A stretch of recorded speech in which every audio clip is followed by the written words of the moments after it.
दें तो शिक्षकों का इंतजार आज खत्म हो गया। मुख्यमंत्री हेमंत सोरेन ने नियुक्ति पत्र शिक्षकों को बांटे हैं। 1500+2 शिक्षकों को ये नियुक्ति पत्र दिया गया, जिसमें रांची के धुर्वा स्थित प्रभात तारा मैदान में कार्यक्रम का आयोजन, जहां पर नियुक्ति पत्र दिए गए। जेपीएससी की प्रतियोगिता परीक्षा के जरिए इन शिक्षकों की नियुक्ति और इन नियुक्तियों के नियुक्ति पत्र आज उनके हाथ में। इस समय आपको बताते चले कि विधायक दल की बैठक के चलते टीजीटी शिक्षकों को नियुक्ति पत्र तो मिला, लेकिन यह बताया जा रहा है कि यहां पर मुख्यमंत्री हेमंत सोरेन ने जब इन तमाम चेहरों पर देखिए जो खुशी है उसे समझा जा सकता है, क्योंकि नियुक्ति पत्र जिसका इंतजार उन्होंने किया था वो इंतजार उनका खत्म हुआ। और बार बार झारखंड के मुख्यमंत्री हेमंत सोरेन का इस बात पर जोर रहा। उन्होंने कहा कि भाई हमें शिक्षा के जरिए ही आगे बढ़ना है। हम जिस संपूर्ण विकास की बात करते हैं वो संभव तभी है जब हम शिक्षित होंगे, और इस दिशा में अगर किसी की सबसे बड़ी भूमिका होगी तो शिक्षक होंगे। और इसीलिए शिक्षक हमारे राज्य के विकास के लिए अपनी तरफ से महत्वपूर्ण भूमिका अदा करने वाले हैं। 1500+2 शिक्षकों को ये नियुक्ति पत्र देना हमारे लिए भी सौभाग्य की बात। दिल्ली, मुंबई, महाराष्ट्र, पुणे, झारखंड के अलग अलग उद्योगों में नियुक्तियां मिली, और उनमें से कई ऐसे हुनरमंद नौजवान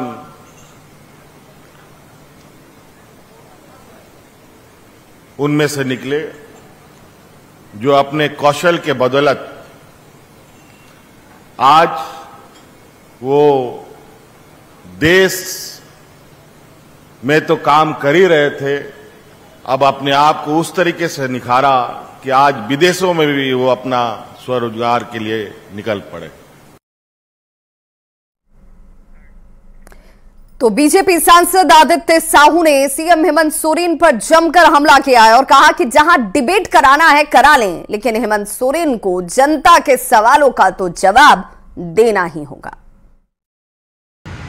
लगातार 4.5 वर्षों से देख रही है कि हेमंत सोरेन जी और उनकी सरकार ने जनता के लिए क्या काम किया है, क्या नहीं किया है, सभी लोग देखने का काम कर रहे हैं। यही माननीय मुख्यमंत्री हेमंत सोरेन जी 2019 के चुनाव के पूर्व जिस प्रकार से जनता के बीच में जाकर के वोट मांगने के लिए कहा था कि प्रत्येक वर्ष 5 लाख युवाओं को रोजगार देंगे, और रोजगार नहीं दे पाए तो हम बेरोजगारी भत्ता देने का काम करेंगे।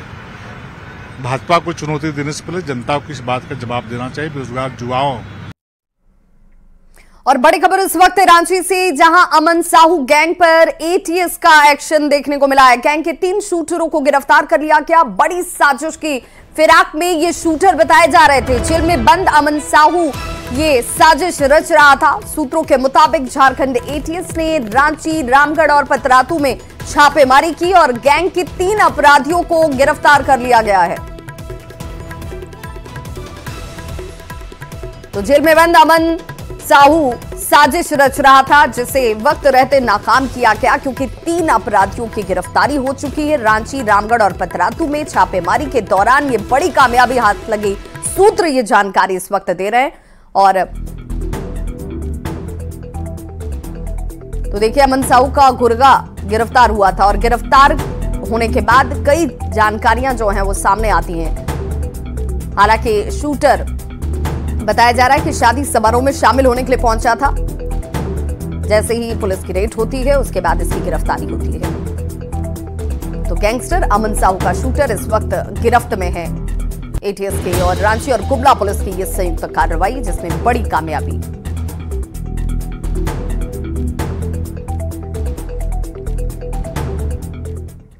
तो अमन साहू के गैंग पर लगातार पुलिस शिकंजा कस रही है। अब आपको जरा बताते हैं कि आखिर अमन साहू है कौन, जिनके ठिकानों पर लगातार ये छापेमारी हो रही है और गुर्गों की ताबड़तोड़ गिरफ्तारी भी। दरअसल अमन साहू झारखंड का कुख्यात अपराधी है। 17 साल की उम्र में अपराध की दुनिया में इसने कदम रखा। अमन साहू ने 12वीं पास करने के बाद डिप्लोमा की पढ़ाई की। अमन साहू ने एक मोबाइल की दुकान भी खोली थी और बाद में वो अपराधियों के संपर्क में आ जाता है। जल्द ही वो खुद कुख्यात एक गैंगस्टर बन गया और गैंगस्टर अमन साहू पलामू जेल में इस वक्त बंद है। उस पर लगभग 50 से ज्यादा मुकदमे दर्ज हैं। गैंग के गुर्गे कारोबारियों से रंगदारी की वसूली करते हैं। गैंग का हाथ हत्या और आपराधिक वारदातों में शामिल रहा है। तो जमशेदपुर के मोस्ट वांटेड अपराधी कार्तिक मुंडा की मौत हो गई है। बताया जा रहा है कि सरायकेला और जमशेदपुर पुलिस ने अपराधी की गिरफ्तारी के लिए छापेमारी की थी और इसी दौरान पुलिस से बचने के लिए कार्तिक मुंडा फ्लैट से नीचे कूद पड़ा। आनन फानन में उसे अस्पताल ले जाया गया, जहां डॉक्टरों ने उसे मृत घोषित कर दिया। आपको बता दें कि कार्तिक जमशेदपुर, सरायकेला समेत कई जिलों में वांटेड था और उस पर 70 से ज्यादा मामले भी दर्ज थे। इनमें 9 केस हत्या के थे।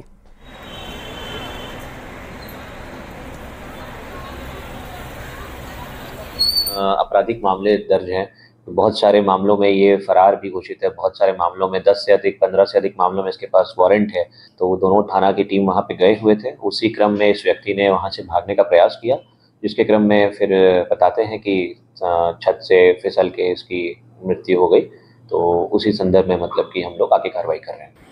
जमशेदपुर में आज सरायकेला पुलिस और जमशेदपुर पुलिस के सहयोग से एक मोस्ट वांटेड कार्तिक मुंडा की गिरफ्तारी के लिए पुलिस अचानक से छापेमारी की और उसी दौरान भागने के क्रम में 4 तल्ला मंजिला से कार्तिक मुंडा की गिरने से मौत हो गई। उसके बाद आपको बता दूं कि कार्तिक मुंडा सिर्फ जमशेदपुर नहीं, सरायकेला समेत अन्य जिलों में कई मामले में ये मोस्ट वांटेड था और कई इस पर वारंट भी निकले गए थे और कई सालों से ये फरार चल रहा था। हालांकि सरायकेला पुलिस और जमशेदपुर पुलिस के सहयोग से आज गुप्त सूचना पर यह कार्रवाई की गई और अचानक से वो फ्लैट से कूदने के दौरान उसकी घटनास्थल पर गिरने से मौत हो गई है। हालांकि पूरे मामले को लेकर परिवार के लोगों का साफ तौर पर पुलिस पर आरोप है कि उसकी हत्या की गई है, मगर बता दूं कि पुलिस के लिए एक बड़ी सफलता कह सकते हैं, क्योंकि कार्तिक मुंडा पूरे झारखंड के लिए एक मोस्ट वांटेड बना हुआ था और कई सालों से ये फरार चल रहा था।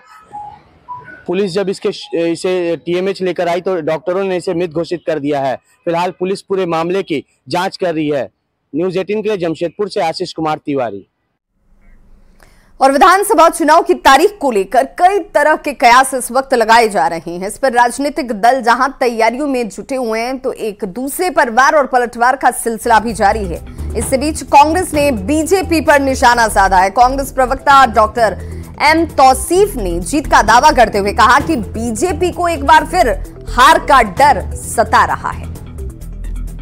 पार्टी को हार का डर सता रहा है। जब भी चुनाव वो लोग कराएंगे, गठबंधन मजबूती से चुनाव लड़ेगा और जीत हासिल करेगा। भारतीय जनता पार्टी को फिर एक बार हार ही नसीब होगा। जिस तरह से झारखंड की जनता ने गठबंधन की सरकार को 5 सालों के लिए मैंडेट दिया है, तो 5 साल तक सरकार चले और उसके बाद इलेक्शन कमीशन चुनाव कराए तो ज़्यादा अच्छा होगा।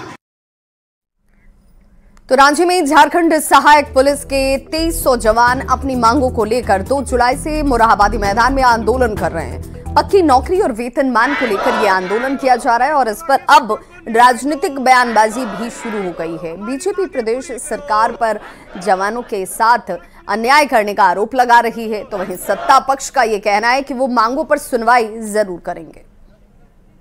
अब हम हर मुद्दे पे बातचीत के लिए तैयार हैं और हमें लगता है कि हमने इसकी शुरुआत भी कर दिया है।